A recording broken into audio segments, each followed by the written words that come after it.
Sì, buongiorno e grazie per l'occasione che ci viene data per poter presentare un progetto di legge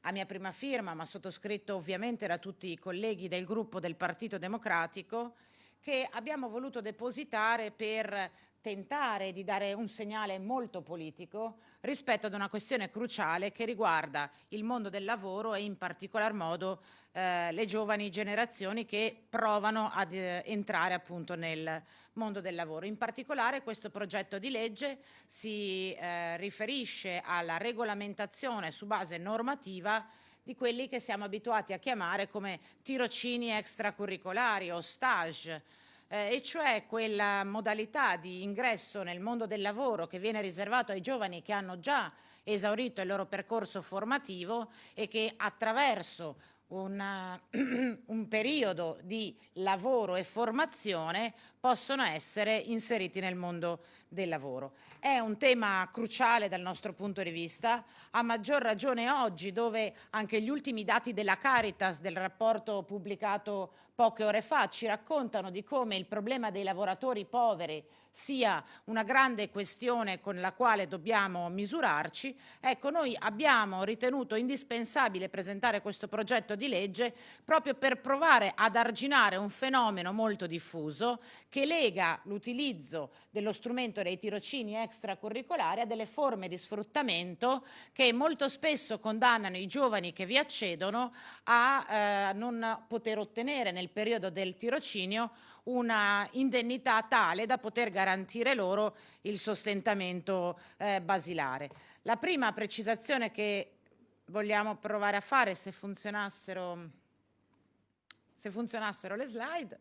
Un attimo, mi chiedo scusa, ma sono da solo, ho fatto fatica. Sì. Allora, mentre attendiamo, diciamo, che vengano caricate le slide, ne approfitto per specificare perché parliamo esattamente di tirocini extracurricolari, che differenza c'è tra i tirocini extracurricolari e quelli invece curricolari, e l'altro grande strumento di inserimento nel mondo del lavoro che è il contratto di apprendistato. Il tirocinio extracurricolare è appunto l'opportunità formativa che si svolge al di fuori del percorso di studi, cioè quando le ragazze e i ragazzi hanno terminato gli studi, e offre un'esperienza pratica in un determinato settore. Altra cosa sono i tirocini o stage curricolari, che sono la parte, diciamo, di orientamento e formazione al lavoro che si svolge mentre si realizza il proprio progetto di studi. Altra cosa ancora invece è l'apprendistato professionalizzante di secondo livello, che è un altro strumento attraverso il quale i giovani possono essere inseriti nel mondo del lavoro. C'è ovviamente una differenza fondamentale tra l'apprendistato e il tirocinio extracurricolare, che è esattamente, diciamo, la distanza che ci porta a voler intervenire con questo progetto di legge, perché l'apprendistato professionalizzante è un vero e proprio contratto di lavoro che ovviamente prevede per la lavoratrice e il lavoratore tutte le tutele e tutte le garanzie che sono previste appunto dai contratti di lavoro, dalle ferie e dalla malattia, mentre il tirocinio extracurricolare, pur rivolgendosi sostanzialmente alla medesima platea di lavoratrici e di lavoratori, non si qualifica come un contratto di lavoro ordinario, non prevede alcun tipo di tutela in termini di malattie, di ferie e di altri riconoscimenti, e poi vedremo anche in termini di indennità ha una rilevanza molto diversa. Abbiamo messo alcuni dati per dare un'idea della platea alla quale ci rivolgiamo quando chiediamo di intervenire sul piano normativo con una legge sui tirocini extracurricolari. Ricordo che i tirocini extracurricolari e la loro regolazione è in materia competenza esclusiva regionale, che ad oggi nella nostra regione è organizzata tramite un regolamento regionale e che noi oggi appunto chiediamo di trasformare in legge. Quando parliamo di tirocini extracurricolari in Regione Veneto, gli ultimi dati disponibili sono quelli del 2023, a 26.000 ragazze e ragazzi, distribuiti in 14.700 aziende, Come vedete c'è una diffusione per provincia abbastanza omogenea, con ovviamente Padova, Treviso e Vicenza che fanno la parte del leone, le altre province in proporzione ricorrono meno al tirocinio extracurricolare. L'80% dei tirocinanti è un under 30. Questa è un'altra differenza che esiste tra l'apprendistato professionalizzante, che si rivolge obbligatoriamente alle ragazze e ai ragazzi tra i 15 e i 29 anni, quindi è uno strumento esclusivamente pensato per l'inserimento lavorativo dei giovani. Il tirocinio extracurricolare in realtà è uno strumento che, almeno nelle intenzioni del legislatore, è pensato per rivolgersi a una platea molto più vasta, che include ovviamente, oltre ai giovani alle prime esperienze di lavoro, anche un'altra serie di soggetti vulnerabili che possono utilizzare questo strumento per appunto accedere al mondo del lavoro. Eppure l'80% dei tirocinanti, anziché utilizzare il contratto di apprendistato, continua ad essere, diciamo, orientato all'utilizzo del tirocinio. In particolare nella nostra regione 1/3 dei tirocini è stato svolto in imprese fino a 9 dipendenti, quindi una quota significativa viene attivata da imprese piccole o piccolissime.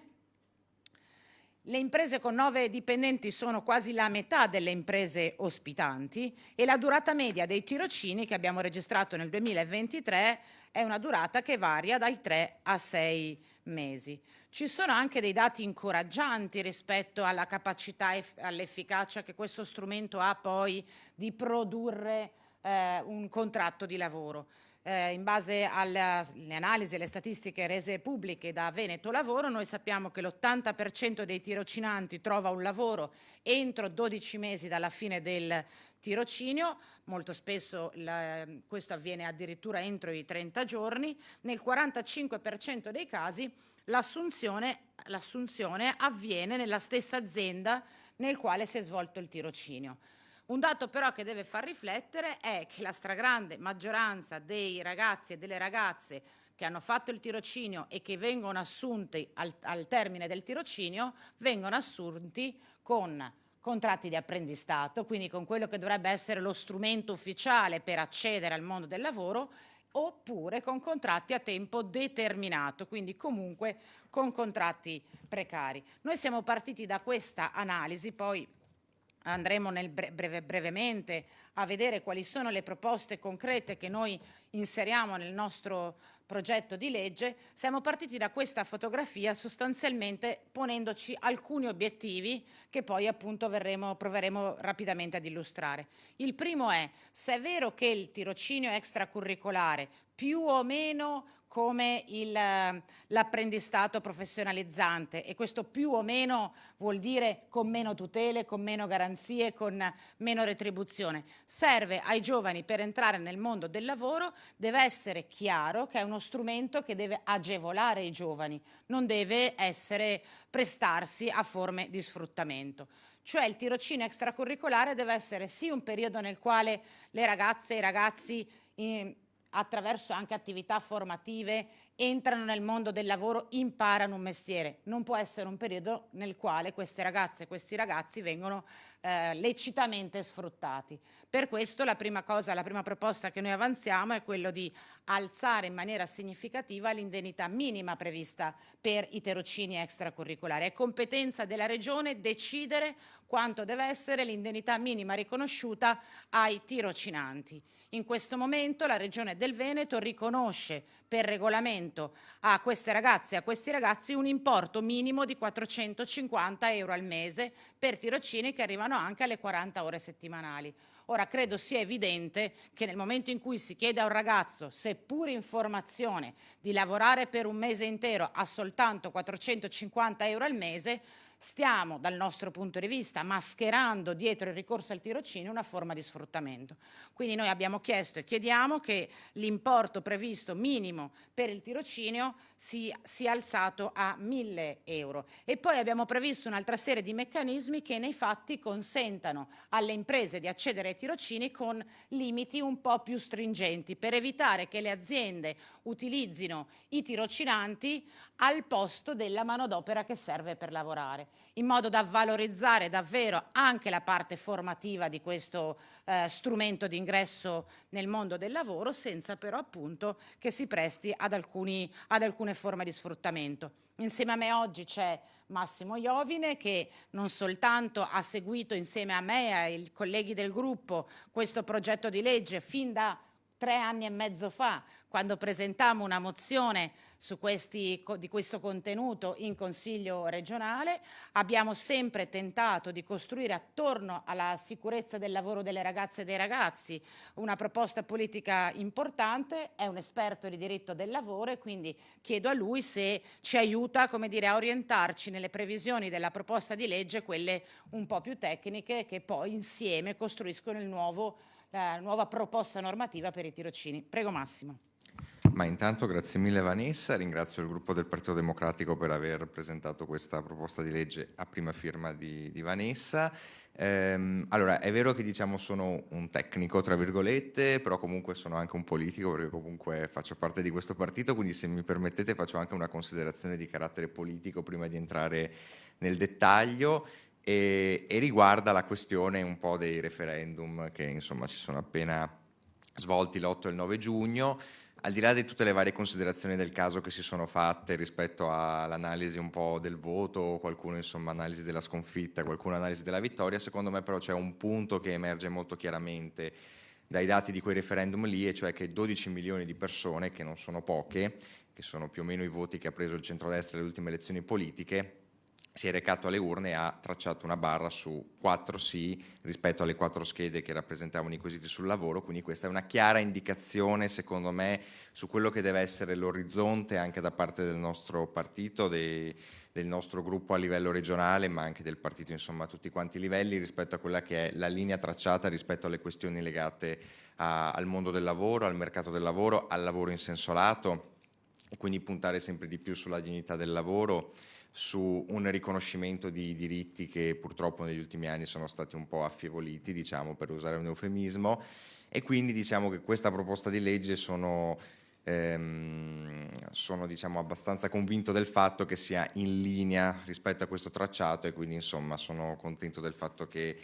diciamo stiamo andando verso quella direzione, che è un po' una direzione che ci impone anche il nostro elettorato, quindi insomma che non abbiamo solamente il diritto come classi dirigenti di esprimere, ma anche il dovere di farlo, data l'indicazione che c'è stata.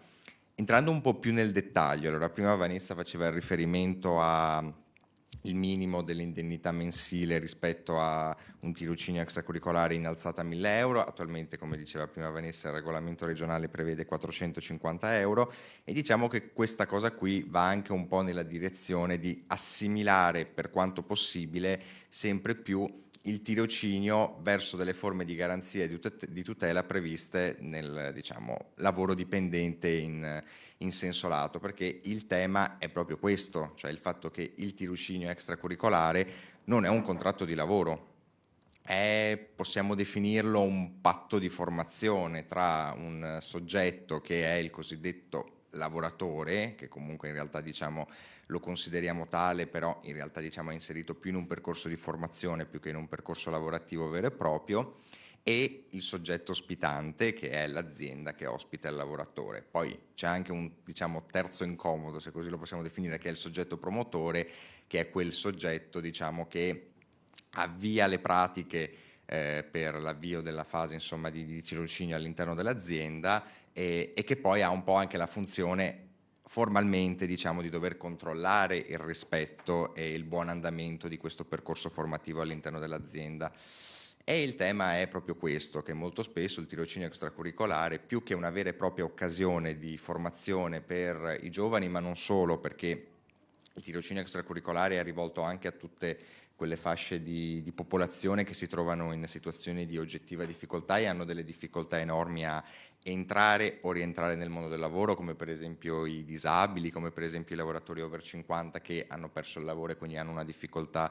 maggiore, soprattutto perché dovrebbero essere diciamo anche messi nelle condizioni di essere riconvertiti dal punto di vista professionale della formazione. Quindi si parla di una platea diciamo di persone che va molto al di là del concetto del giovane under 30, ma riguarda diciamo tutte quelle fasce deboli della nostra società. e quindi uno strumento che ha anche una funzione nobile da un punto di vista diciamo formale molto spesso diventa invece uno strumento per fare dumping salariale e dumping contrattuale. Banalmente fai dumping contrattuale perché non parliamo di un contratto, quindi non parliamo diciamo di un rapporto in cui sono previste tutta quella serie di diritti e garanzie come possono essere le ferie, la malattia, la maternità, tutte diciamo le indennità accessorie, quindi tutta quella diciamo quel substrato di diritti e di garanzie che sono anche previste dai contratti collettivi comparativamente più rappresentativi, molto spesso diciamo hanno in questo strumento un modo per bypassare quello che invece è diciamo una forma di civiltà giuridica e di civiltà lavorativa e sociale nel nostro paese, soprattutto in un paese come il nostro in cui insomma una contrattazione collettiva molto avanzata, molto all'avanguardia, per quanto ci siano insomma delle pecche anche su questo caso qui, e quindi diciamo rappresenta anche uno strumento molto semplice per bypassare questa forma di tutela e questa forma di garanzia. Dopodiché, oltre alla questione diciamo, dell'indennità minima, c'è anche la questione del fatto che se l'orario giornaliero supera le 6 ore, il tirocinante ha diritto al servizio menso al buono pasto. Quindi si torna un po' al tema che dicevo prima, cioè al cercare di avvicinare sempre di più la forma del tirocinio extracurricolare verso tutte quelle forme di garanzie previste diciamo, dai contratti, perché se è vero che si tratta di un periodo di formazione, comunque però il lavoratore sta in azienda.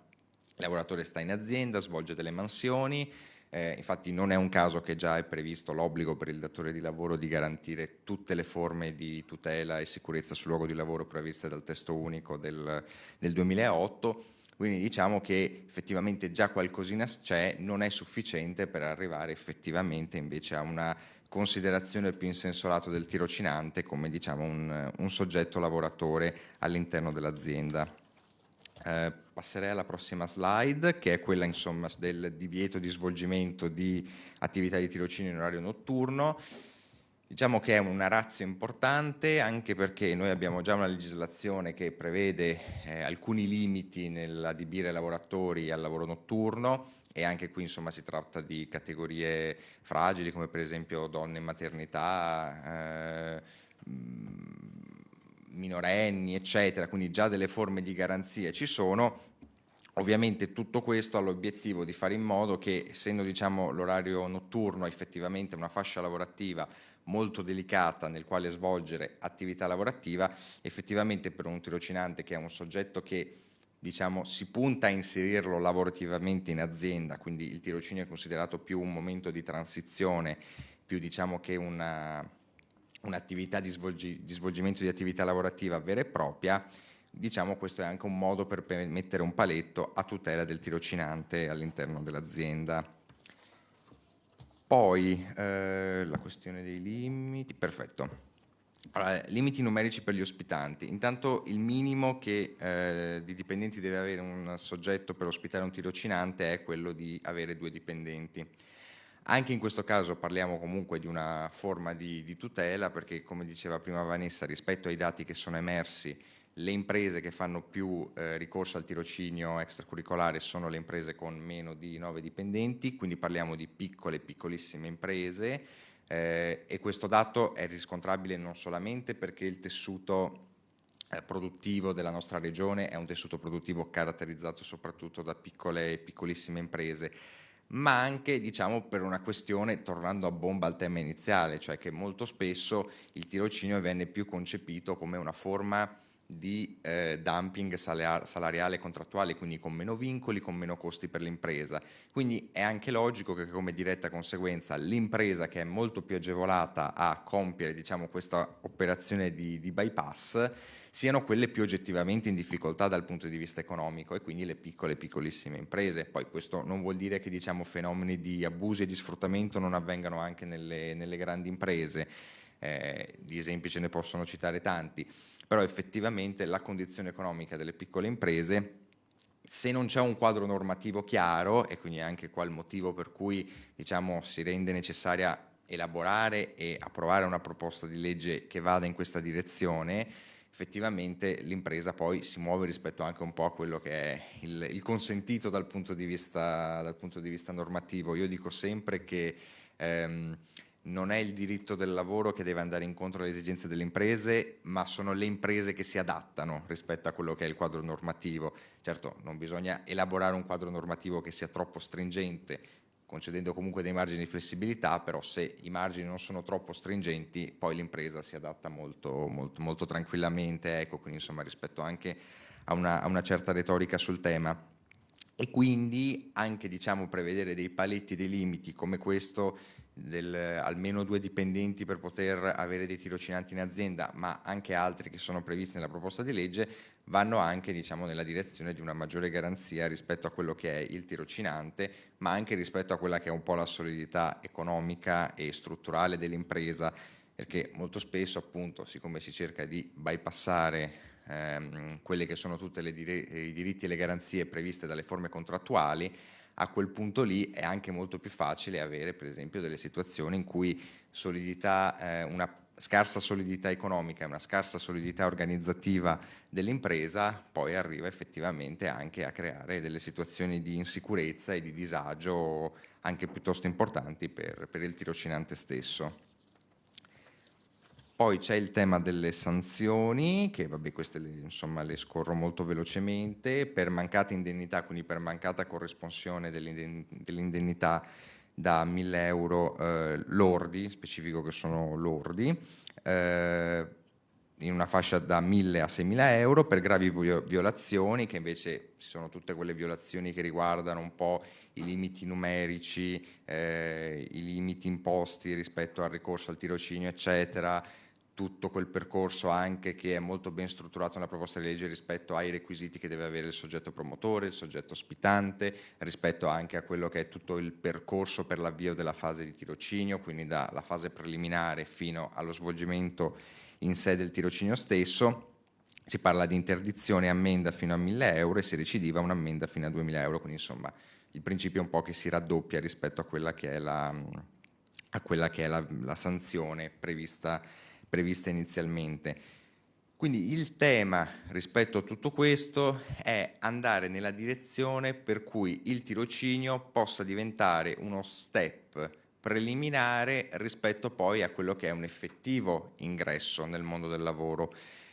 perché molto spesso, concluso il tirocinio, conclude anche l'esperienza all'interno dell'azienda.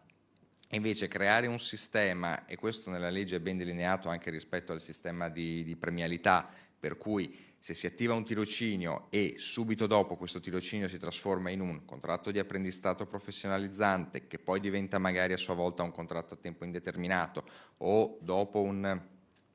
tirocinio extracurricolare si arriva ad essere assunti in azienda anche con un contratto a termine, purché di almeno 12 mesi, però tutta questa roba qui consente che il tirocinio venga effettivamente concepito come uno strumento formativo per poi arrivare all'effettivo ingresso nel mondo del lavoro e nell'azienda stessa. Io dico sempre che le tempistiche proprio ideali, poi ovviamente insomma sono ideali, quindi anche un po' utopistiche, sarebbero un mese di tirocinio, perché effettivamente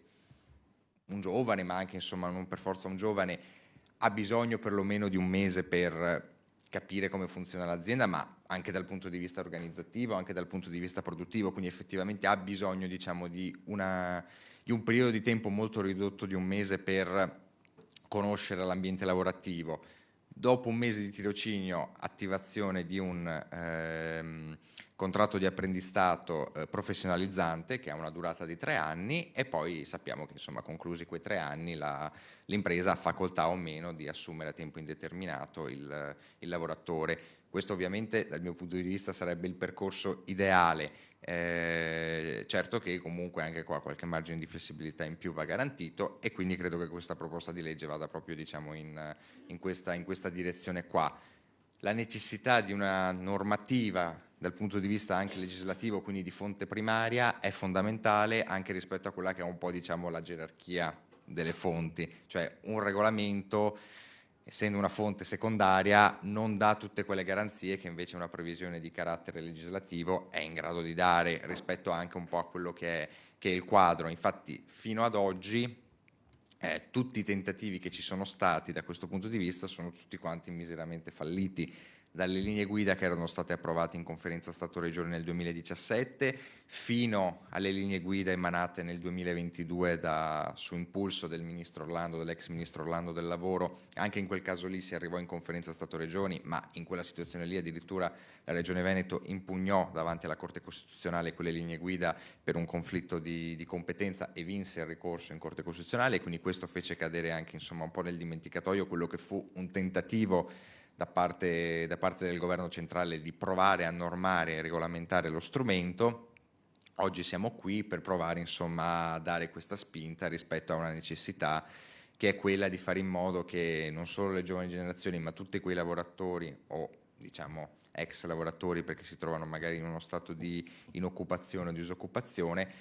possano avere una possibilità di entrare o rientrare nel mondo del lavoro con una certa serenità, senza diventare, lo dico anche molto tranquillamente, carne da macello, e che tutto questo diventi uno strumento per fare dumping salariale e contrattuale sulla loro pelle, e quindi fare in modo che effettivamente lo strumento abbia la ratio con cui è stato pensato, cioè quello di formare e reinserire, e non quello di precarizzare ulteriormente il mondo e il mercato del lavoro. Grazie a Massimo Iovine. Ora chiedo se i colleghi hanno voglia di intervenire, perché questo è un progetto di legge che abbiamo sottoscritto. Io l'ho presentato, ma insieme a me Chiara Luisetto, Anna Maria Bigon, Jonathan Montanariello, Francesca Zottis, che non sono qua soltanto perché stanno correndo da una commissione all'altra e dunque non volevamo. Se Jonathan, Chiara, se volevi, sta andando in ufficio di presidenza. Chiara Luisetto, ringrazio perché è un lavoro ovviamente rispetto al quale il gruppo ha investito una certa quantità di tempo, e quindi spodestiamo un attimo Massimo. Grazie Chiara. Solo per ringraziare la capogruppo di questo progetto, che è un progetto che sa di dignità e di rispetto delle persone, delle lavoratrici e dei lavoratori. In particolar modo penso che ci permetta di aprire anche una finestra su un mondo che è quello delle persone con disabilità in tirocinio, che vivono una situazione spesso di svilimento delle loro competenze e capacità sociali. Quindi quando si parla di dignità nel lavoro e di tirocini, trovare il luogo giusto, trovare le persone giuste che comprendano nel quadro di un contesto idoneo alle capacità sociali e alle competenze, in particolar modo di chi vive una fragilità, credo sia un'ulteriore attenzione di fronte alla quale la nostra regione deve porsi il problema e deve trovare assolutamente una soluzione. Questa è una strada che viene tracciata con competenza e attenzione. Io spero davvero che anche laddove servono reti di servizi, come nelle situazioni di persone con fragilità, si veda il tirocinio come un'effettiva opportunità e non come, dico brutalmente, un parcheggio o un luogo in cui sfruttare, ma deve essere un luogo in cui valorizzare e far crescere. Quindi davvero grazie, e speriamo davvero possa fare breccia in un certo modo di pensare il lavoro, in un certo modo di vedere i diritti dei lavoratori e delle lavoratrici. Grazie mille. Grazie a Chiara Luisetto, vicepresidente della prima commissione. Ora Anna Maria Bigon, vicepresidente della quinta commissione. Grazie a te Anna. Grazie mille, volevo anch'io aggiungere i miei ringraziamenti per il lavoro svolto dalla capogruppo. E noi dobbiamo pensare che il tirocinio deve essere un'opportunità di crescita e non una forma mascherata, come si è detto, di lavoro sottopagato. E noi dobbiamo quindi garantire una formazione e una retribuzione adeguata, ed è questo l'obiettivo del progetto di legge. E quindi costruire un sistema che tuteli i giovani e che non li faccia scappare, riconoscendo loro il valore che hanno e quindi anche il contributo che danno. Nessuno dovrebbe trovarsi costretto a scegliere tra la sopravvivenza e un tirocinio di formazione. Noi vogliamo trasformare questo tirocinio in un'opportunità, non solo di inserimento lavorativo, ma anche di dignità della persona, e soprattutto anche della persona, del giovane che non vuole andare via ma vuole lavorare nel nostro territorio. E il Veneto può fare tanto in questo, per cui bene e grazie per questo progetto. Grazie ad Anna Maria. È chiaro che noi abbiamo pensato di intervenire su questo argomento in una fase in cui si collega molto spesso la necessità di trattenere, lo diceva Anna nella fine del suo intervento, di trattenere i giovani nella nostra regione e di come le condizioni del mondo del lavoro rispetto in particolar modo alle giovani generazioni possono essere una leva fondamentale anche di vantaggio competitivo della nostra regione rispetto ad altri territori. Per concludere, noi pensiamo che la forma privilegiata, ordinaria, corretta per le giovani generazioni di accesso al mondo del lavoro sia l'apprendistato professionalizzante, che è quello che consente ai ragazzi di iniziare a lavorare con un contratto di lavoro a tutti gli effetti. Naturalmente il tirocinio extracurricolare rimane un'opzione. Con questa proposta di legge noi vogliamo fare in modo che questa opzione non diventi o non rischi di diventare una zona grigia all'interno della quale si possano annidare forme di sfruttamento. Quindi va bene il tirocinio extracurricolare solo se non diventa uno strumento per pagare meno e dunque sfruttare le lavoratrici e i lavoratori. Bene il tirocinio extracurricolare se diventa un reale investimento sulla formazione dei futuri lavoratori. Bene il tirocinio extracurricolare se non diventa uno strumento per mascherare dei lavoratori e pagarli meno. Bene se il tirocinio extracurricolare non diventa una modalità di assunzione di manodopera chiamandola in un altro nome e pagandola meno. Noi siamo pienamente consapevoli che oggi più che mai anche nella nostra regione c'è un bisogno enorme di manodopera qualificata. Abbiamo tutte le condizioni per poter investire sulle competenze, le capacità e le professionalità delle giovani generazioni. Dobbiamo evitare che questa necessità si traduca in sfruttamento. Mancano in teoria pochi mesi alla fine della legislatura, ma chiediamo che questo provvedimento venga analizzato rapidamente perché è una di quelle classiche di quei classici esempi nei quali le leggi, quindi il nostro lavoro di consiglieri regionali, può incidere direttamente nella vita delle persone in un ambito di competenza esclusiva regionale. Siccome vogliamo assumerci pienamente e fino in fondo non soltanto la nostra responsabilità di consiglieri regionali, ma anche l'obbligo che abbiamo di disegnare una società diversa da quella che stiamo sperimentando in questi mesi, siccome siamo convinti che attraverso un lavoro stabile e di qualità si possa migliorare appunto il modello sociale che vogliamo proporre alla nostra regione, questo è un progetto di legge che a noi sembra importante venga discusso quanto prima. Se non ci sono altri interventi, io ringrazio le colleghe e i colleghi per la partecipazione. Massimo Iovine, se vuoi tornare ti riconsegniamo il palchino. Massimo Iovine, che oltre a essere un militante del Partito Democratico e dei Giovani Democratici, che insieme al partito si sono fatti promotori di questa campagna a livello nazionale, è anche un ottimo consulente del lavoro a proposito di sfruttamento che ci ha dato una mano a comporre questo progetto di legge. Quindi grazie e buona giornata.